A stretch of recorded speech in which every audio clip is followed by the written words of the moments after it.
આગળના વિડીયોમાં આપણે ત્રિકોણમિતીય ગુણોત્તરના સૂત્ર જોયા. હવે આ વિડીયોમાં આપણે જોશું કે જો થીટા <90 હોય એટલે કે થીટા ખૂણો 90 કરતાં નાનો હોય તો એને લગતા સૂત્ર.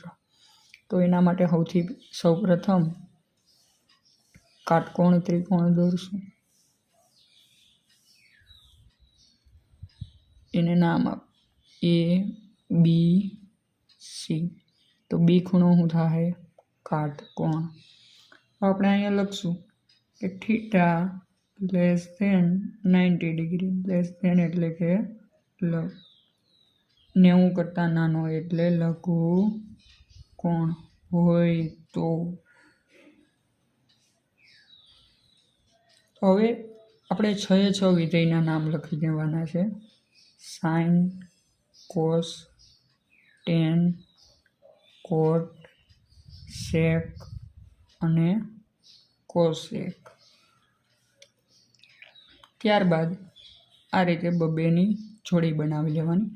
જોડી શું કામ બનાવી આપણે સૂત્રમાં આગળ જોશું કે સાઇન 90 - થીટા તો એના ઇક્વલ ટુ શું થાય?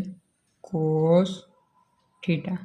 કે સાઇન થીટા હોય કે થીટા બરાબર આપણને 30 આપ્યું, કોસ 30 તો અહીંયા 30 મૂકવા, 90 માં 30 જાય તો સાઇન 60 એટલે કે કોસ 30 અને સાઇન 60 ની કિંમત શું થાય? ઇક્વલ થાય. તો સાઇનનું એ રીતે લખ્યું તો કોસનું લખી કે કોસ 90 - થીટા.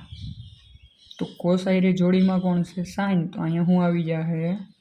Sine theta. એ રીતે ટેનનું 90 - થીટા. તો 90 - થીટા એટલે કોટ થીટા. તો ટેનનું થયું તો એ જ રીતે કોટનું થાય કોટ 90 - થીટા. તો એનું શું થાય? Ten theta. એ જ રીતે આ છેલ્લી જોડીનું સેક 90 - થીટા. તો એનું શું થાય? Cosec theta. અને કોસેક 90 - થીટા. તો એનું શું થાય? Sec theta.